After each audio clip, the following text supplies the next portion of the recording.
তবে আমি মনে করি সামনের দিনগুলোতে এই সরকারের জনপ্রিয়তা ক্রমাগত কমতেছে। একটা জিনিসপত্রের মানে পাওয়াই যাচ্ছে না কোনো কোনো জিনিস দাম বাড়ানোর কারণে। বাণিজ্য মন্ত্রী চেঞ্জ হচ্ছে, নতুন যিনি আসছেন উনি এসে প্রথমে যে কাজটা করছেন সিন্ডিকেটের চাহিদা অনুযায়ী তেলের দাম বাড়াই দিয়েছেন। উনি কাজ কিন্তু ভিজিবল একটাই করছেন এ পর্যন্ত, যেটা নাকি জনগণের পক্ষে যায় নাই, সিন্ডিকেটের পক্ষে গেছে। এসবের বিপরীতে আমরা একটা দুর্বল সরকার দেখছি। জনগণ কোনো সরকারের দিকে তাকিয়ে আছে, তার বিপরীতে আমরা কি দেখছি? একটা দুর্বল সরকার। এই যার তার ধমকে কাবু হয়ে যায়। প্রথম তারা বলে যে এইটা করব না, যেমন একটু উদাহরণ দিয়ে বলি আপনাকে, বিডিআরের ওখানে বিডিআরের হত্যাকাণ্ড নিয়ে, পিলখানা হত্যাকাণ্ড নিয়ে তারা কোনো কমিশন গঠন করবে না। একজন ধমক দিল অনলাইনে, সঙ্গে সঙ্গে না করবো। এখন যে ধমক দিচ্ছে ওই ধমকে তারা কিন্তু কাঁপতে থাকে।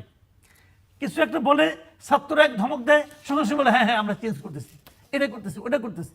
এরকম দুর্বল সরকার আমি আমার জীবনে খুব কম দেখছি। মানে ব্যর্থতা আলাপ বাদ দেন, দুর্বল। মানে তারা ক্ষণে ক্ষণে ডিসিশন চেঞ্জ করে, সারাক্ষণ সারা চেষ্টা করে আমি একে খুশি করতে হবে, ওকে খুশি করতে হবে, তাকে খুশি করতে হবে, এরকম। এসবের মাথায় সবার উপরে সেটা হলো একদল ধূর্ত শৃগাল দেখছি। ধূর্ত শৃগাল, আপনি নিশ্চয়ই গল্পটা মনে আছে যে বাঘ আর সিংহের যুদ্ধ বাধায় দিয়া দূরে শৃগাল চুপচাপ বসে থাকে, দুজনে আহত হয়, তখন সে দুইজনকে খায়। কিন্তু সেই ধূর্ত শৃগাল কারা? দেশের আমলাতন্ত্র, হাসিনা রেখে যাওয়া আমলাতন্ত্র।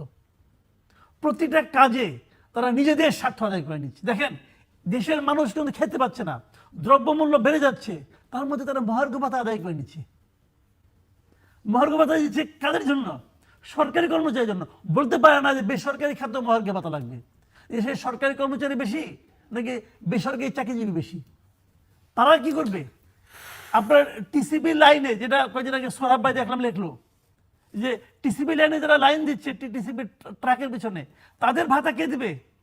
কিন্তু সরকারি কর্মচারীরা নিজেদের ভাতাটা আদায় করে নিচ্ছেন। এবং ওনারা আবার ওই স্বার্থের জন্য দ্বন্দ্ব করছেন, দ্বন্দ্বে তারা মারামারি করছেন, কেউ যায় সচিবালয়ের ফ্লোরে দিয়ে শুয়ে পড়তেছেন, এটসেট্রা এটসেট্রা।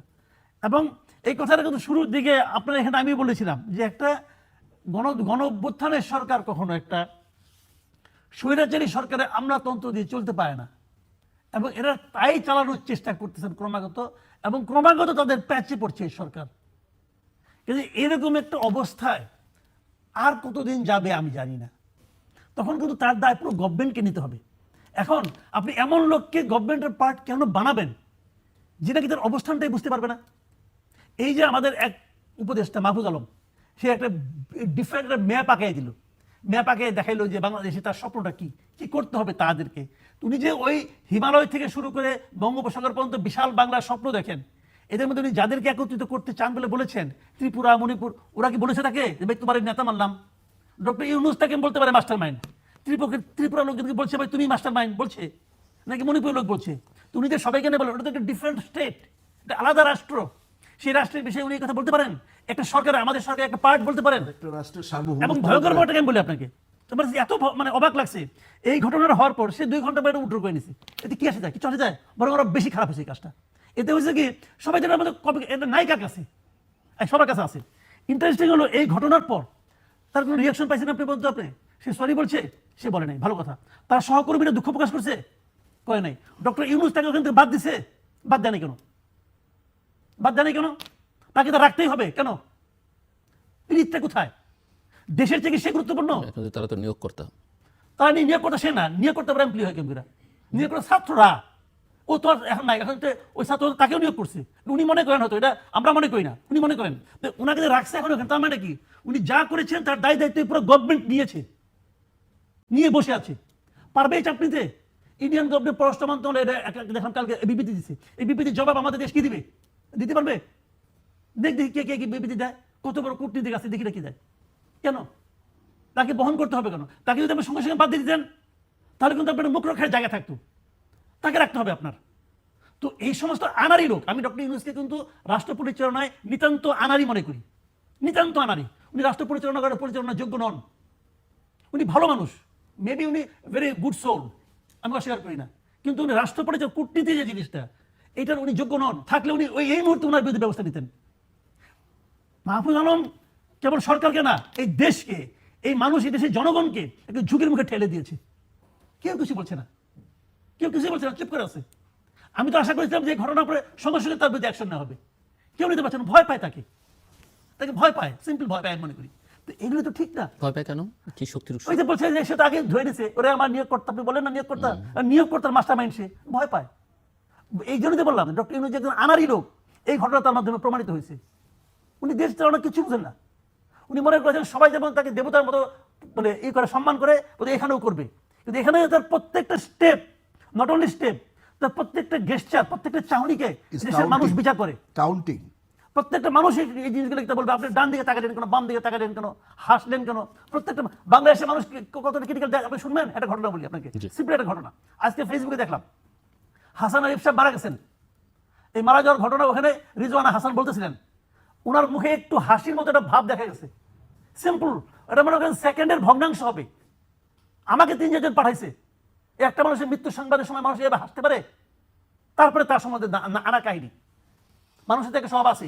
আপনি একটা দোষ পাইলো, আপনি 3 বছর আগে কি করছিলেন সেটা আবার কাহিনীর মধ্যে নিয়ে আসতেছে। তো এই হলো বাংলাদেশের মানুষের অবস্থা। এবং এই মানুষ এতটা সচেতন, পৃথিবীর কোনো দেশ বোধহয় রাজনীতি নিয়ে এতটা আলোচনা করে না, এতটা সচেতন না। এই দেশের মানুষ সচেতন। তো আপনি তো এই দেশেরই রাষ্ট্র ক্ষমতায় গেছেন, আপনি তো এই দেশেরই সরকারে যখন থাকবেন, আপনাকে এই দেশের মানুষের মানুষের যে আপনার যে অ্যাটিটিউড, মানুষের যে আচরণ, মানুষের যে চিন্তা, এই সম্পর্কে আপনি ওয়াকিবহাল থাকতে হবে। থাকেননি কেন আপনি? আমি মনে করি যে মাহফুজ আলমের বিষয়ে এই সরকারের একটা বক্তব্য আমি অবশ্যই আশা করি সরকারের ব্যাখ্যা দেওয়া উচিত।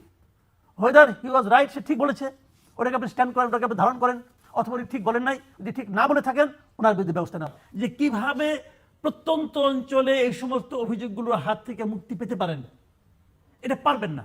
পারবেন না কেন সেটাও বলি। আপনাদের ঢাকায় যারা সেন্ট্রাল কমিটিতে আছেন সবাই এক একটা কোটারি মেনটেন করেন। তার কিছু লোক আছে, আমি অনেক জায়গায় বলতে শুনছি, বিএনপির একটা থানা কমিটি, উপজেলা কমিটি, তারা বলে আমি তো অমুক ভাইয়ের লিডার, অমুক ভাইয়ের কর্মী, সেন্টারে আমার অমুক ভাই আছে। এই ভাইগুলি কারা? এই ভাইগুলি জগদ্দল পাথরের মতো এই একটা দলের মধ্যে বসে আছে। পৃথিবীর কোনো দলে পাবেন না। আপনি ইংল্যান্ডে যান, আমেরিকা যান, পাবেন না যে একজন লিডার, মানে সেন্ট্রাল কমিটি যে চেহারাটা এখন আপনাদের আছে, এই কমিটি কত বছরের কমিটি বলেন তো আপনি? 30 বছর 40 বছরের কমিটি। 30 বছর ধরে এই লোকগুলি আছে মাথায়।